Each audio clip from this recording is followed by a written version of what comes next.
الحمد لله نحمده ونستعينه ونستغفره ونؤمن به ونتوكل عليه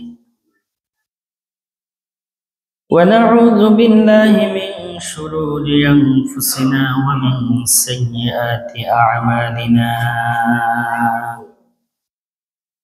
من يهده الله فلا مضل له ومن يضلله فلا هادي له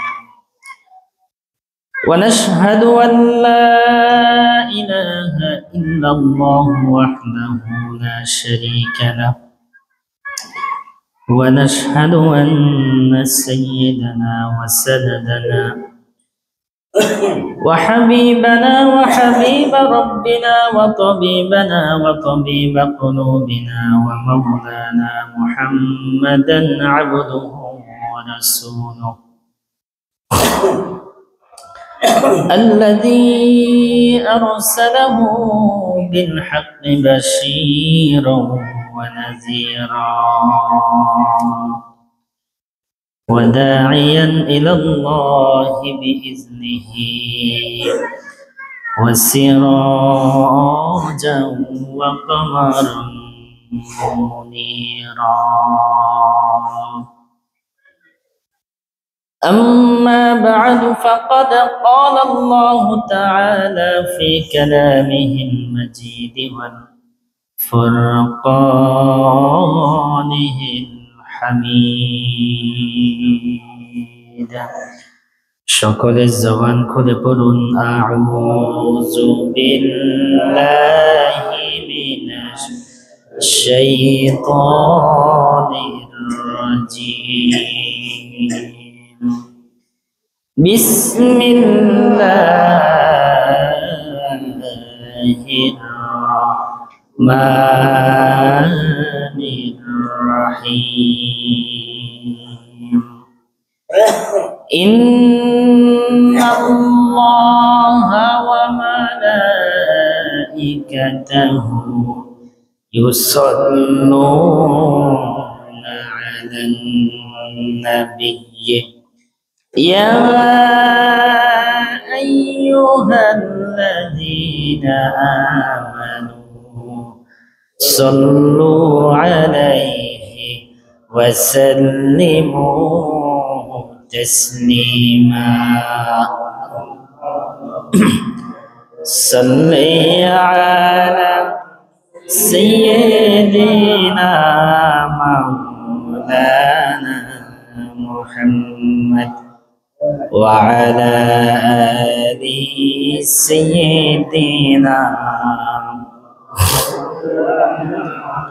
محمد اللهم صل على سيدنا مولانا وعلى آل سيدنا محمد একটু জিকির করেন লা ইলাহা ইল্লাল্লাহ লা ইলাহা ইল্লাল্লাহ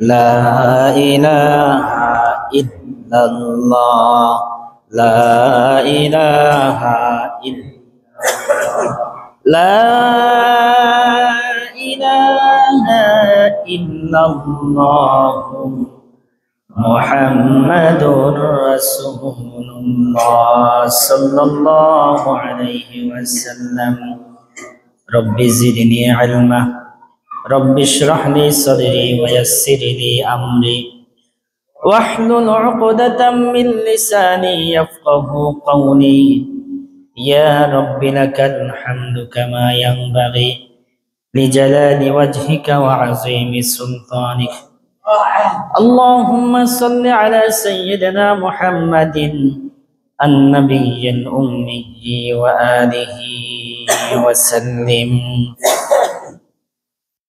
কোন একদিন এদেশের আকাশে কালিমার পতাকা দুলবে সেদিন সবাই খোদাই বিধান পেয়ে দুঃখ বেদনা ভুলবে কোন একদিন এদেশের আকাশে কালিমার পতাকা দুলবে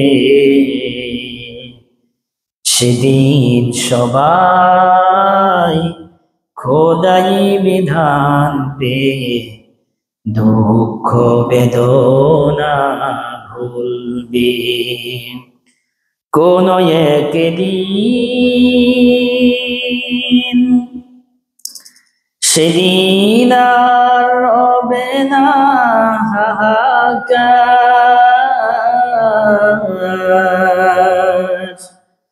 অন্যায় জুলুম অবিচার সেদিন আর হবে না হাহাকার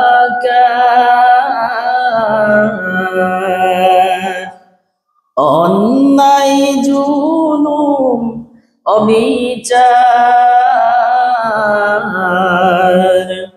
থাকবে না অনাচার দুর্নীতি কদাচার থাকবে না অনাচার দুর্নীতি কদাচার সকলেই শান্তিতে থাকবে সেদিন সবাই খোদাই বিধান পেয়ে দুঃখ বেদনা ভুলবে আল্লাহুম্মা আমিন আল্লাহ আমাদের এই দেশটাকে কোরআন দিয়ে সাজানোর তৌফিক দান করেন বলি আমিন আমাদের সংবিধান থেকে আল্লাহ যাতে কোরআন অনুযায়ী আইন প্রচলনের একটা ব্যবস্থা করে দেয় বলি আমিন ভাইরা আমার আল্লাহর দরবারে শুকরিয়া আদায় করছি যে মহান রব্বুল আলামিন আজকের এই পবিত্র জুমার দিনে সর্বাগ্রে তার ঘরের মেহমান হওয়ার সুযোগ দিলেন এর জন্য শুকরিয়া আদায় করি আলহামদুলিল্লাহ লক্ষ কোটি দরুদ ও সালাম প্রেরণ করছে মানবতার মুক্তির দূত আলোর দিশারি দু জাহানের বাদশা বিশ্বনবী জনাবে মুহাম্মদুর রাসূলুল্লাহ সাল্লাল্লাহু আলাইহি ওয়াসাল্লামের প্রতি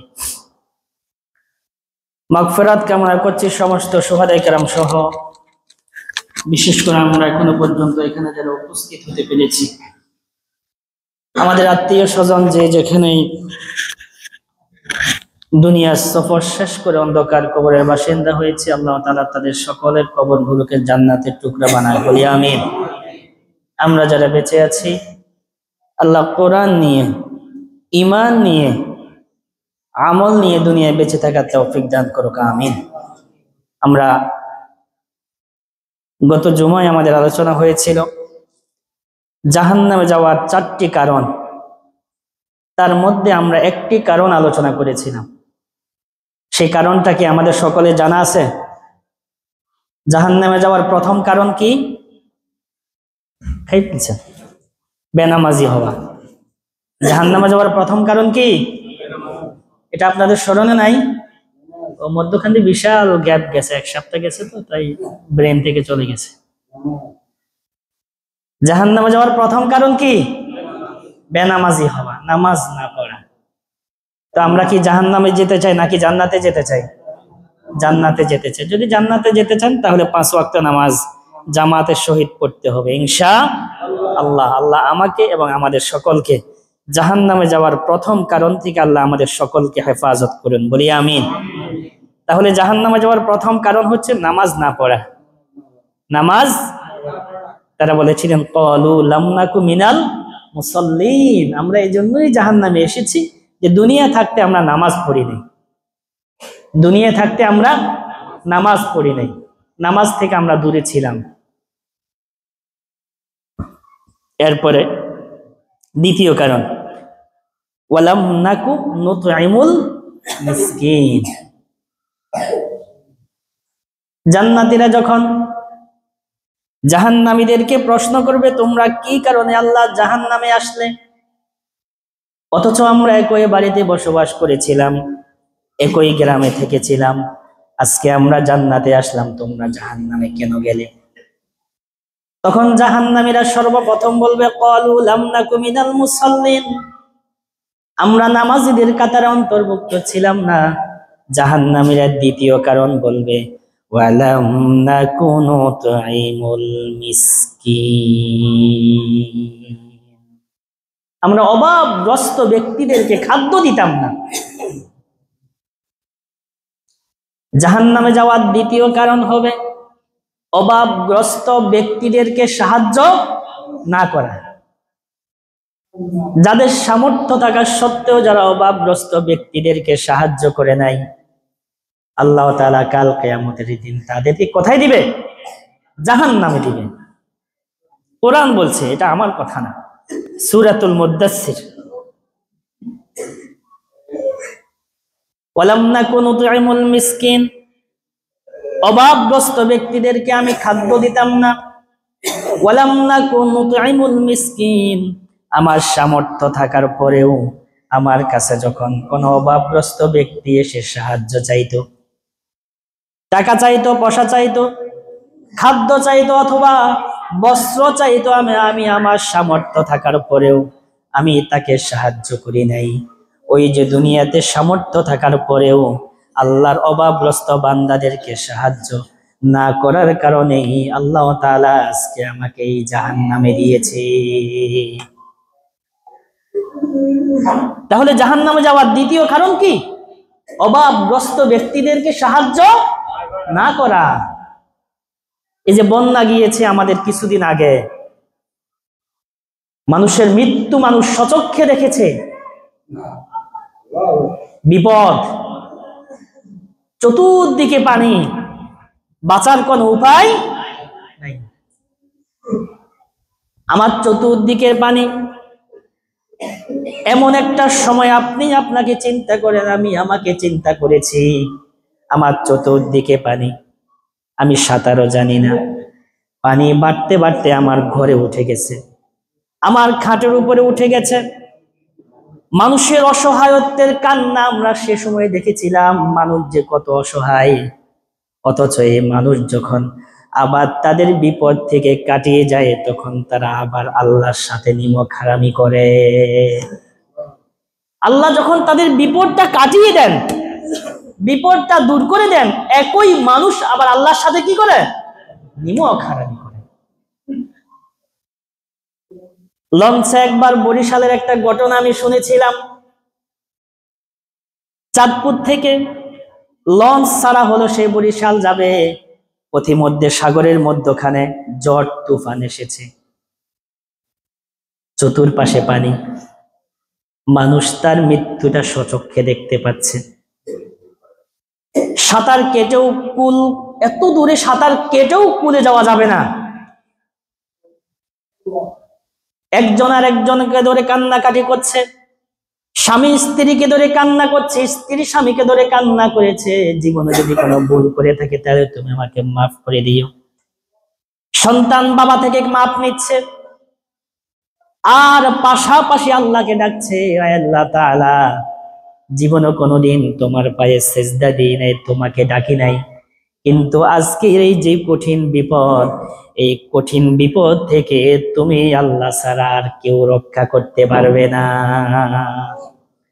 মুসলমানরা আল্লাহ বলে ডাকছেন, পাশে মধ্যে একজন হিন্দু ভাই, তিনিও লঞ্চ থেকে আল্লাহকে ডাক দিতেছেন, আল্লাহ তাআলা, জীবনে অনেক মূর্তি পূজা করেছি, আমরাও জানি মূর্তি নিজেরও কিছু করতে পারে না, থাক আমাদের করবে। আয় আল্লাহ তাআলা, আমি বিশ্বাস করি ওই মূর্তি আমাদের কোনো উপকার করতে পারবে না। এই কঠিন মুহূর্তে তুমি আল্লাহ ছাড়া আমাদেরকে আর কেউ রক্ষা করতে পারবে না। পাশ থেকে একজন মুসলমান ভাই প্রশ্ন করলো, কি রে ভাই, সারাটি জীবন তুমি মূর্তির পূজা করেছ, সারাটি জীবন তুমি মূর্তির পায়ে সেজদা দিয়েছ, মূর্তির সামনে খানা পিনা দিয়েছ, তার নামে মান্যত করেছ, ওই মূর্তির একবার ডাকো না, দেখা যাক ওই মূর্তি তোমার উপকার করতে পারে কিনা। অমুসলিম ভাই জবাব দিল, মুসলিম ভাই, আমরা যদিও পিতৃসূত্রে আমরা এই পূজা করি, মূর্তির পূজা করি, এই মূর্তি আমার উপকার কি করবে? নিজের শরীর থেকেও তো সেই একটা মাছি লড়াইতে পারে না, সে তো নিজের শরীর থেকেও একটা মাছি তাড়াইতে পারে না, আমার কি উপকার করবে? আমি বিশ্বাস করি যদি আমরা পিতৃসূত্রে এই পূজা মণ্ডল এগুলা আমরা পিতৃসূত্রে পেয়েছি, কঠিন বিপদের মুহূর্তে তোমাদের রব, তোমাদের আল্লাহ ছাড়া আর কেউ আমাদেরকে বিপদ থেকে বাঁচাতে পারবে না। যখন আমাদের বিপদ আসে, আমরা নামাজ পড়ি বা না পড়ি, সাহায্য চাই কার কাছে? আল্লাহর কাছে। নামাজ পড়ি অথবা না পড়ি, কিন্তু আমাদের ভিতরে একটা বিশ্বাস আছে, আমাদের একজন রব আছে, আমাদের একজন আল্লাহ আছেন। পৃথিবীর সমস্ত মানুষও যদি আমার বিপক্ষে চলে যায়, আমার মালিক আমার রব যদি আমার পক্ষে থাকে, তাহলে পৃথিবীর কোনো মানুষ আমার কোনো ক্ষতি করতে পারবে না। এই বন্যার সময় মানুষ তাদের অসহায়ত্ব বুঝেছে, আল্লাহর ক্ষমতা কত বড় মানুষ সেটা বুঝেছে। বলেন তো, বন্যার পরের মানুষ যারা নামাজ পড়তো না, এখন কি আবার তারা নামাজ পড়ে? পড়ে? পড়ে না। আল্লাহ মাঝে মাঝে আমাদেরকে একটা ধাক্কা দিয়ে আমাদেরকে সতর্ক করতে চান, একটা ধাক্কা আল্লাহ আমাদেরকে দেন, ওই ধাক্কার মাধ্যমে আল্লাহ তাআলা আমাদেরকে সতর্ক করতে চান। কিছুদিন আগে যে বন্যা, যে ধাক্কা আল্লাহ তাআলা আমাদেরকে দিয়েছেন, গত কয়েক শত বছর আগেও মানুষ এরকম বিপদ দেখে।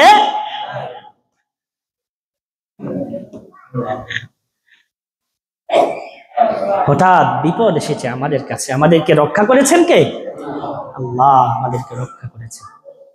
আমরা বন্যার সময় এমনও দেখেছি, একজন পিতা তার সন্তানকে বুকে নিয়ে পানির নিচে মরে লাশ হয়ে আছে।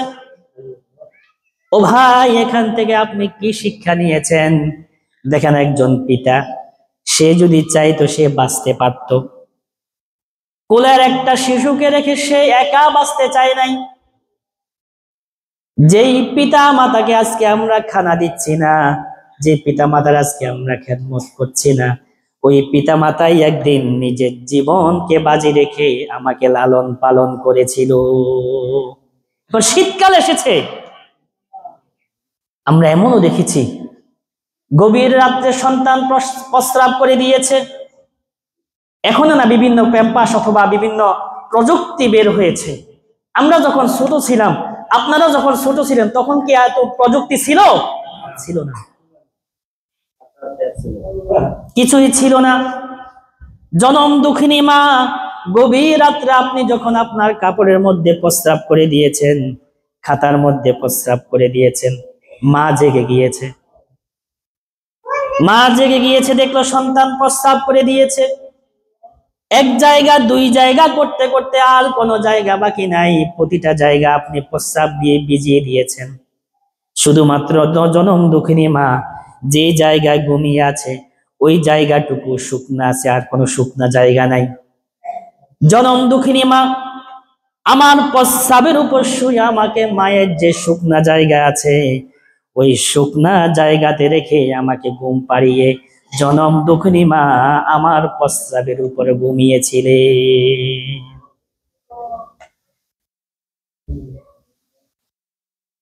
কিন্তু দুঃখের ব্যাপার হচ্ছে, ওই মা যখন বৃদ্ধ হয়ে যায়, অধিকাংশ ছেলে সন্তান আমরা সে মাকে ভুলে যাই।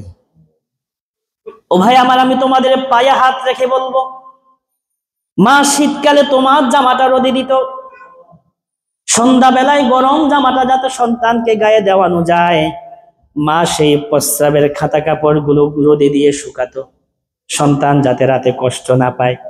ও ভাই, আজকে তোমার মা বৃদ্ধ মা, আমি তোমাকে বলবো, যার ঘরে বৃদ্ধ বাবা আছে, যার ঘরে বৃদ্ধ মা আছে, মা যে কম্বলটা গায়ে দেয়, মা যে লেপটা গায়ে দেয়, ওই লেপটা একটু দিনের বেলা রোদে দিও। রোদে দেওয়ার পর গরম গরম কম্বলটা যখন তুমি মায়ের রুমে রেখে দিবে, প্রচন্ড শীতের মাঝে মা যখন ঘুমাতে যাবে, কম্বলটা যখন খুলবে, গরম কম্বলটা যখন মায়ে গায়ে দিবে, খোদার কসম করে বললাম, মায়ের মনের ভিতরে যে শান্তি আসবে, যে দোয়া আসবে, এই দোয়াটা দুনিয়াতে আখেরাতে তোমাকে সফলতার উচ্চ শিখরে পৌঁছে দিবে। পারবো না ইনশাআল্লাহ? বৃদ্ধ বাবা মা আছে ঘরে? কার কার হাত তোলেন তো। আমার ঘরে একজন আছে, এই কয়েকজনের ঘরে আছে, আর নাই? মাকে নিয়ে ভাগাভাগি করবেন না, মাকে নিয়ে ভাগাভাগি। আমি যখন ছোট ছিলাম, আমার মা কি আমাকে নিয়ে ভাগাভাগি করেছে? করে নাই, করে নাই। মা আমার খানা নিয়ে ভাগাভাগি করে নাই। বরঞ্চ আমি এমনও দেখেছি, যেটা আমার স্বচক্ষে দেখা, একজন মা মাছের কল্লা খাইতে পছন্দ করে, হঠাৎ দেখলো তার সন্তান মাছের মাথাটা খাচ্ছে, মা চেয়ে আছে। চিন্তা করেন তো, এই মা আবার মাছের মাথা খাইতে পছন্দ করে। আমি বললাম, মা তুমি তো মাছের মাথা খাইতে পছন্দ করো, তুমি এখন কেন খাচ্ছ না? ওই মা আমাকে জবাব দিল, বাবা আমার সন্তান খেয়ে যে শান্তি পাচ্ছে, যে আরাম পাচ্ছে, আমি মা যদি মাথাটা খাইতাম অত আরাম পাইতাম না। সন্তান খাচ্ছে, পরিতৃপ্ত হচ্ছে মা।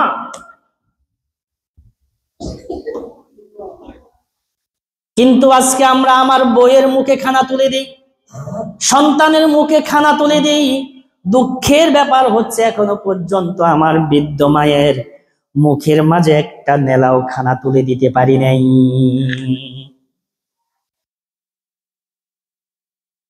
পৃথিবীতে একমাত্র মা, যেই ব্যক্তি নিঃস্বার্থভাবে ভালোবাসে, সে হচ্ছে মা।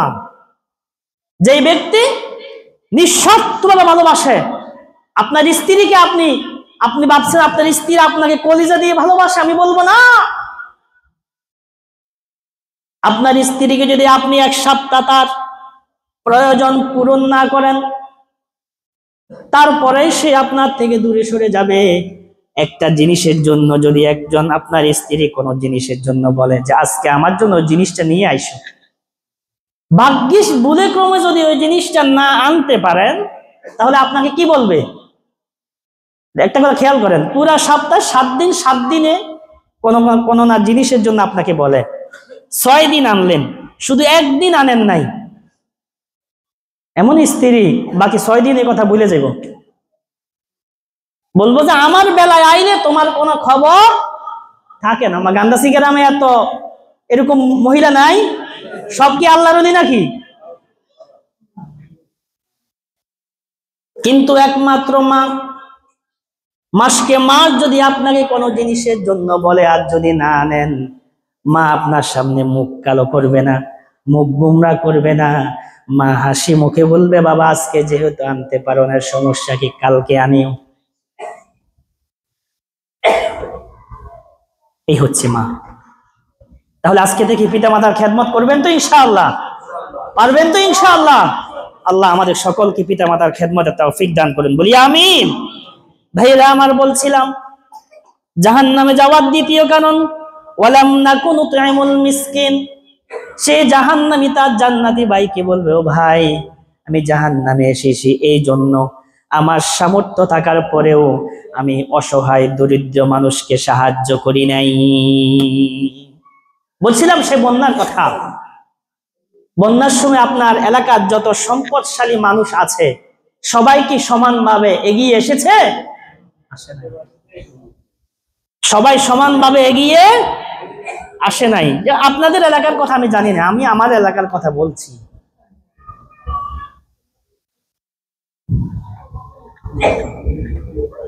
যেই ব্যক্তি আপনার বিপদের সময় আপনার এগিয়ে আসে নাই, খাদ্য নিয়ে আসে নাই, বস্ত্র নিয়ে আসে নাই, ঔষধ নিয়ে আসে নাই, আল্লাহর ওই বান্দাকে যদি আল্লাহ জাহান্নামে দেয়, তাহলে সে কাল কিয়ামতের দিন ওই জান্নাতি ব্যক্তির কথাই বলবে, ওয়ালাম নাকুনু তুইমুল মিসকিন।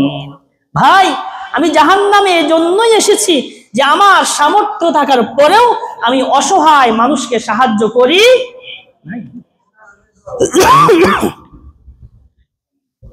তাহলে আপনি আপনার দিয়ে বিচার করেন। আমি আপনাকে বলি নাই যে আপনার সমস্ত টাকা আল্লাহর রাস্তায় দান করে দেন, এটা আল্লাহ চান না। আল্লাহ চান যে আপনার যতটুকু সামর্থ্য আছে অতটুকু সামর্থ্য দিয়ে আপনি আল্লাহর রাস্তায় বের হয়ে যান, মানুষের কল্যাণে বের হয়ে যান।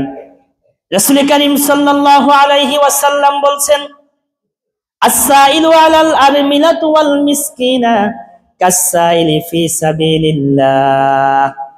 দুনিয়ায় থাকতে যেই ব্যক্তি অসহায়, বিধবা, বিপদে পড়া, অসুস্থ মানুষের কল্যাণের কাজে বের হয়ে যায়, আল্লাহর রাস্তায় যুদ্ধ করলে যে সওয়াব হয়, মানুষের কল্যাণের কাজে, অসহায় মানুষের বিপদের সময় এগিয়ে আসলে আল্লাহ রব্বুল আলামিন তাকে ওই সমপরিমাণ সওয়াব দান করে। অন্য হাদিসে আছে, রাসূল করিম সাল্লাল্লাহু আলাইহি ওয়াসাল্লাম বলেছেন, দুনিয়াতে আমার কোন উম্মত যদি একজন উম্মত যদি আরেকজনের উম্মতের বিপদ দূর করে দেয়, একটা মানুষ বিপদে পড়ে আপনার কাছে এসেছে, তার টাকা প্রয়োজন, তার খাদ্যের প্রয়োজন, তার বস্ত্রের প্রয়োজন, অভাবগ্রস্ত হয়ে আপনার কাছে এসেছে, আপনার যতটুকু সামর্থ্য আছে ওই সামর্থ্য দিয়ে যদি আপনার ওই বান্দা দুনিয়াবী বিপদটা দূর করে দেন, আমার রাসূল বলছেন কাল কিয়ামতের দিন ওই বান্দা যখন বিপদে পড়ে যাবে তখন স্বয়ং আল্লাহ রব্বুল আলামিন তার বিপদটা দূর করে দিবে।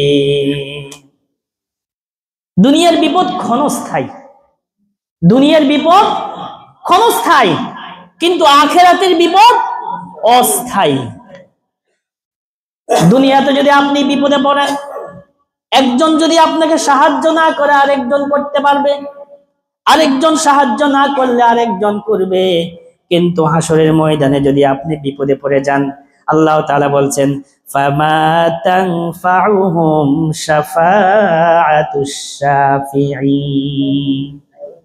কিয়ামতের ময়দানে যদি কোনো বান্দা বিপদে পড়ে যায়, কোনো বান্দা যদি অপরাধী হিসেবে সাব্যস্ত হয়ে যায়, তাহলে ওই বান্দার পক্ষে কথা বলার মতো দ্বিতীয় কোনো বান্দা খুঁজে পাওয়া যাবে না। আমরা এখন যদি আমাদেরকে পুলিশে ধরে নিয়ে যায়, তাহলে আমাদের জন্য সুপারিশ করা হয়, সুপারিশে যদি কাজে না হয় তাহলে টাকা দেওয়া হয়, টাকা যদি কাজে না হয় তাহলে একদম উপরস্থ কর্মকর্তা দিয়ে ফোন দেওয়া হয়। এরকম হয় না? হয়। পুলিশে যদি আমাদেরকে নিয়ে যায়, সর্বপ্রথম আমরা মেম্বারকে ধরি, তারপর চেয়ারম্যানকে ধরি, চেয়ারম্যানকে দিয়ে যদি কাজ না হয় তাহলে জেলা পর্যায়ের লোক ধরি, জেলা পর্যায়ের লোক দিয়ে যদি কাজ না হয় তাহলে আমরা বিভাগীয় লোক ধরি, এরপর টাকা তো ছাড়ি। এটা দুনিয়ার বিপদে পড়লে একজন না একজন আপনার সাহায্য করে ফেলবে, কিন্তু আল্লাহ বলছেন কাল কিয়ামতের দিন সেই আখিরাতের ময়দানে তুমি যখন বিপদে পড়বে, তোমার বিপদে সাহায্য করার মতো কোনো ক্ষমতা আল্লাহ তাআলা কাউকে দিবেন না। ইয়াউমা লা তামলিকু নাফসুন লিনাফসিন শাইআ, লা তামলিকু, সেই দিন ক্ষমতা কারো হাতে থাকবে না। ইয়াউমা লা তামলিকু, সেই দিন ক্ষমতা আল্লাহ তাআলা কাউকে দিবেন না। নাফসুল লিনাফসিন শাইআ, একজন আরেকজনকে সাহায্য করার জন্য যে ক্ষমতা দরকার, একজন আরেকজনকে সাহায্য করার জন্য যে শক্তি দরকার, কাল কিয়ামতের দিন আল্লাহ রব্বুল আলামিন পৃথিবীর কোন মানুষকে সেই ক্ষমতা দিবেন না। তাহলে যেটা আমরা আল্লাহকে বলি আল্লাহ তাআলা সেই দিন ক্ষমতা থাকবে কার? বলেন তো, সেই দিন ক্ষমতা থাকবে কার? এটা বিশ্বাস আমাদের সকলের আছে তো, থাকলে সামনের কয়েকজনে না বলছি, পিছনে মজবুত চিন্তা করতেছে এটা কেমনে সম্ভব, দুনিয়া যেহেতু আমার ক্ষমতা আছে, কিয়ামতের দিনে আমার ক্ষমতা। ভাইরা আমার, সেই দিন কেউ কাউকে সাহায্য করতে পারবে না। সেই দিন আমার মালিক যদি কারো প্রতি রহম করে, কারোর প্রতি দয়া করে, ওই ব্যক্তি ছাড়া আল্লাহর আযাব থেকে কেউ রক্ষা পাবে না। তাহলে সেই আল্লাহ বলছেন, দুনিয়াতে একজন বান্দা যদি আর একজন বান্দার বিপদে এগিয়ে আসে, তাকে টাকা দিয়ে সাহায্য করে, খাদ্য দিয়ে সাহায্য করে, বস্ত্র দিয়ে সাহায্য করার কারণে তার সাময়িক বিপদটা সে দূর করে দেয়, আমি আল্লাহ রাব্বুল আলামিন তাকে ওয়াদা দিচ্ছি, কিয়ামতের সেই কঠিন ময়দানে আমার ওই বান্দা যখন বিপদে পড়ে যাবে, স্বয়ং আমি আল্লাহ নিজেই তার বিপদটা দূর করে দিব। খুব সহজ না ব্যাপারটা? খুবই সহজ। তাহলে দ্বিতীয় গুণ হচ্ছে ওয়ালাম নাকুনু তু'ইমুল মিসকিন। জাহান্নামে যাওয়ার দ্বিতীয় গুণ হচ্ছে অসহায় ব্যক্তিকে সাহায্য না করা। অসহায় ব্যক্তিকে সাহায্য না করা। তৃতীয় গুণ হচ্ছে ওয়া কুন্না নাখুদু মা'আল খাইদিন। তৃতীয় গুণ জাহান্নামীদের। দেখেন তো এটা আমরা এখানে কয়জন আছি? মসজিদের ভিতরে যাই আছি অথবা আমরা যাই আছি, দেখেন তো এই গুণটা আমাদের ভিতরে আছে কিনা। তৃতীয় গুণ হচ্ছে ওয়া কুন্না নাখুদু মা'আল খাইদিন। দুনিয়ার ময়দানে আমি এমন এমন মানুষদের সাথে উঠা বসা করতাম, এমন এমন মানুষদের সাথে কথা বলতাম, এমন এমন প্রোগ্রামে যেতাম, এমন এমন আলোচনায় সবাই বসতাম যেখানে আল্লাহ বিরোধী কথা হয়, যেখানে আল্লাহ বিরোধী কথা হয়। ওয়াজের ময়দানে মানুষ কম না বেশি? কম। বেশি কে কইল? আমরা জুমার দিন মানুষ কতক্ষণ আইয়ে? লাস্টে যখন হুজুরের আলোচনা প্রায় শেষের দিকে, তখন তারা কান পাইতে থাকে। কিন্তু একই আল্লাহ মাফ করে, একই জায়গায় যদি মমতাজকে আনা হতো, ফজরের আগেই মানুষ এসে জায়গা দখল করে রাখতো। ও ভাই, আল্লাহ কিন্তু মিথ্যা বলেন নাই। এই জন্য আল্লাহ বলছেন ওয়া কুন্না নাখুদু মা'আল খাইদিন। তারা এমন আলোচনাকারীদের সাথে বসতো যারা খারাপ জিনিস নিয়ে আলোচনা করত, যারা কোরআন বিরোধী আলোচনা করত, যারা রাসূল বিরোধী আলোচনা করত। সহজ ভাষায় যদি বলি, তারা এমন জনসভায় যেত, তারা এমন জনসভায় যোগ দিত যে জনসভার প্রথম থেকে শেষ পর্যন্ত তাদের রব, তাদের মালিকের কথা একটিবারের জন্য উচ্চারিত হতো না।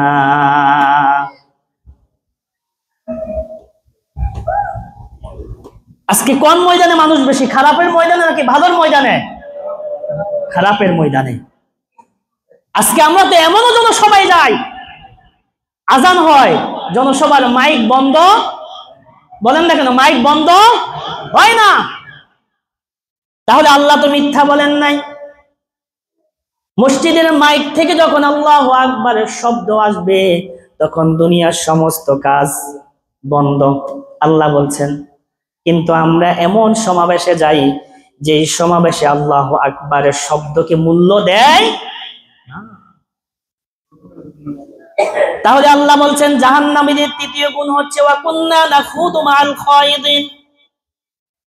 তারা এমন আলোচনায় গিয়ে বসতো যে আলোচনায় আল্লাহর কথার উচ্চারণ হয় না, যে আলোচনায় কোরআনের কথা আসে না, যে আলোচনায় হাদিসের কথা আসে না। আমার বান্দারা এমন এমন আলোচনায় বসতো। যখন এমন এমন আলোচনায় যদি আমি থাকি, এমন এমন আলোচনায় যদি আপনি যান, কাল কিয়ামতের দিন আল্লাহ যদি এই কারণে আমাকে জাহান্নামে দেয়, আমার জান্নাতি বা আমাকে যদি প্রশ্ন করে, তাহলে আমি তার কথার উত্তর দিব ওয়া কুন্না নাখুদু মা'আল খাইদিন।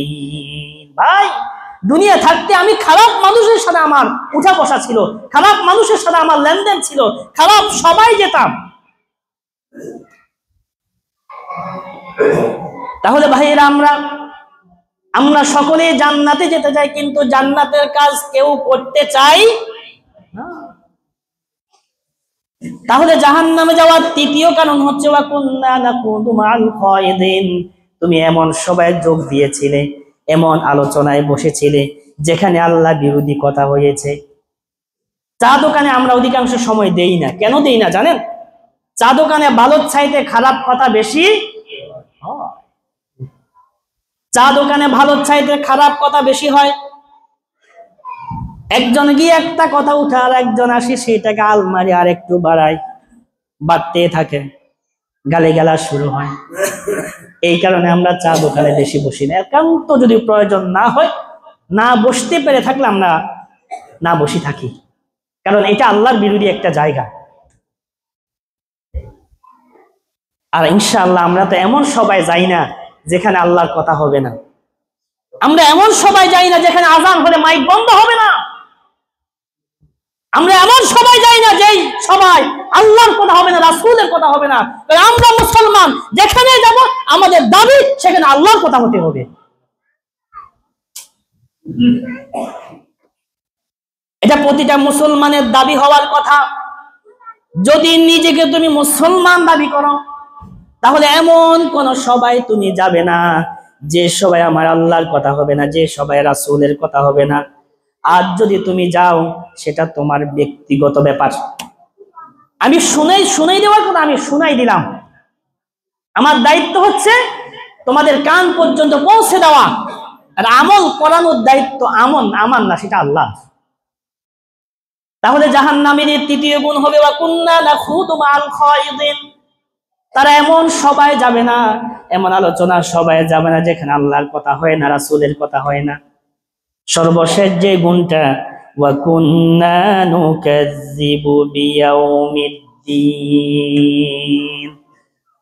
জাহান্নামে যাওয়ার সর্বশেষ যে গুণ সেটা হচ্ছে ওয়া কুন্না নুকাজ্জিবু বিয়াউমিদ্দিন। হাসরের ময়দানকে তারা অস্বীকার করত, হাসরের ময়দানকে তারা অস্বীকার করে। আমরা এখানে যারা আছে আমরা সবাই হাসরের ময়দানকে স্বীকার করি নাকি অস্বীকার করি? আরো জোরে বলেন, কি স্বীকার করি না অস্বীকার করি? স্বীকার করি। তাহলে আমরা যদি স্বীকার করি, আল্লাহ আমাদেরকে একটা গুণ দিচ্ছেন, একটা কোয়ালিটি আল্লাহ তাআলা আমাদের বলেছেন। যারা হাসরের ময়দানকে স্বীকার করবে, আল্লাহ তাআলা তাদের একটা কোয়ালিটি বলেছেন। দেখেন তো এই কোয়ালিটি আপনার ভিতরে আছে কিনা। আল্লাহ তাআলা বলছেন, যারা আমার হাসরের ময়দানকে স্বীকার করবে, একদিন আমাকে হিসাব দিতে হবে, এই জিনিসটা যারা স্বীকার করবে, বিশ্বাস করবে, তাদের একটা গুণ আছে। আমি যদি আল্লাহকে বলি, আল্লাহ তাআলা তাদের গুণটা কি? আল্লাহ তাআলা আমাকে বলে দিচ্ছেন, ওয়া আম্মা মান খাফা মাকামা রাব্বিহি ওয়া নাহান নাফসা আনিল হাওয়া।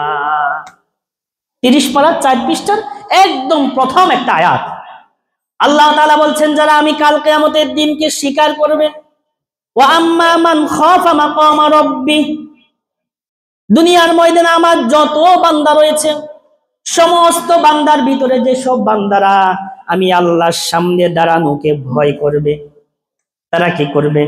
ওয়া নাহান নাফসা আনিল হাওয়া, তারা দুনিয়ার ময়দানে সমস্ত অপরাধ থেকে নিজেকে বাঁচিয়ে রাখবে।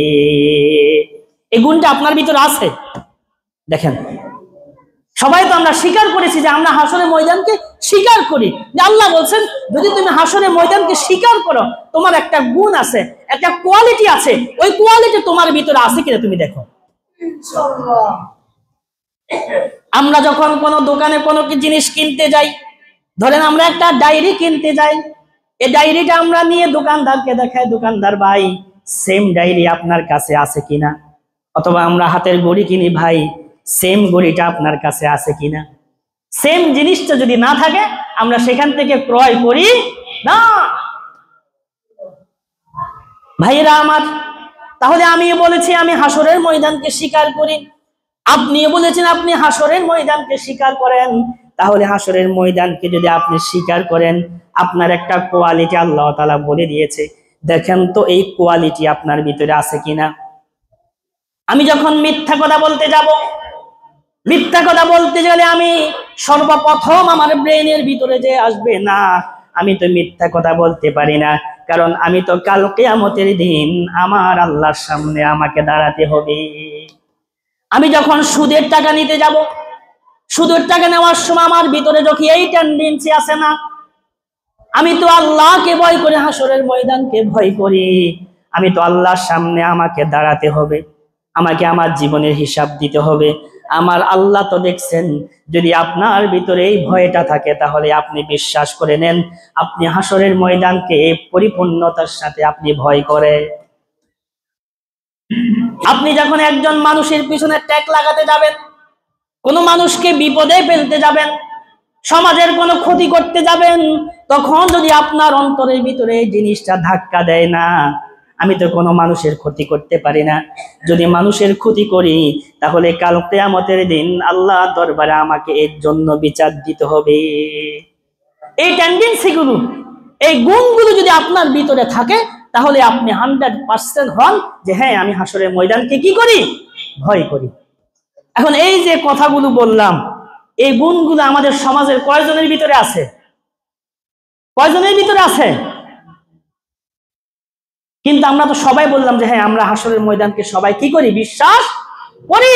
যদি হাসরের ময়দানকে আমরা সত্যি বিশ্বাস করতাম তাহলে ফজরের সময় আজকে আমাদের মসজিদে 2 তালাও জায়গা হতো।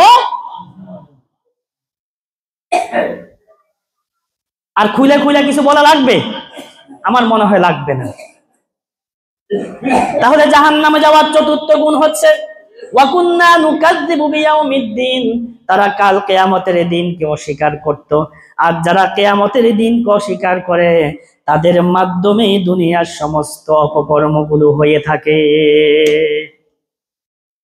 তাদের মাধ্যমে দুনিয়ার সমস্ত অপকর্মগুলো হয়ে থাকে। তাহলে জাহান্নামে যাওয়ার 4টি গুণ, দেখেন তো এই 4টি গুণ আপনার ভিতরে আছে কিনা।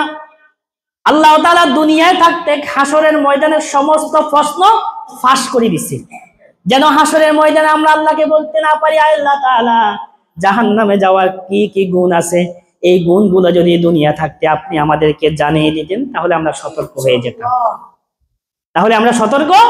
হয়ে যেতাম। আল্লাহ প্রশ্নগুলো আগে ফাঁস করে দিয়েছেন যাতে প্রশ্ন পড়ে পড়ে নিজেকে সতর্ক করে A+ যোগ্যতা অর্জন করে আমরা মৃত্যুবরণ করতে পারি। তাহলে জাহান্নামে যাওয়ার কারণ কয়টি? 4টি। প্রধান কারণ কয়টি? 4টি। এই 4টি শুধু মুসলিমদের জন্য, আরো আছে, আজকে 4টি বললাম শুধু মুসলিমদের জন্য। কারণ আল্লাহ নামাজ পড়ে মুসলিম না অমুসলিমরা? নামাজ পড়ে কারা? যাকাত দেয় কারা? ভালো সবার আয়োজন করে কারা? কিয়ামতের ময়দানকে বিশ্বাস করে কারা? মুসলিমরা। তাহলে জাহান্নামে যাওয়ার 4টি কারণ: বেনামাজি হওয়া, দান সদকা যাকাত না দেওয়া, খারাপ সমাবেশের মধ্যে যোগ দেওয়া, চতুর্থ হচ্ছে কিয়ামতের ময়দানকে অস্বীকার করা। আজকে বাড়িতে গিয়ে আপনার নিজের ডায়েরি খুলবেন, ডায়েরি খুলে দেখবেন এই ডায়েরির ভিতরে 4টা গুণ আছে কিনা। যদি এই 4টা গুণ থাকে তাহলে 4টা গুণ একসাথে দূর করা সম্ভব না, একটা একটা করে চেষ্টা করবেন দূর করতে। তাহলে ইনশাআল্লাহ আমরা বিশ্বাস রাখি, আল্লাহ যে বলেছেন ইয়া আইয়ুহাল্লাযীনা আমানুত্তাকুল্লাহ হাক্কা তুকাতিহি ওয়া লা তামুতুন্না ইল্লা ওয়া আনতুম মুসলিমুন, মুসলিম না হয়ে মৃত্যুবরণ করিও না। আল্লাহ আমাদের সকলকে মুসলিম হিসেবে কবুল করে, বলি আমিন।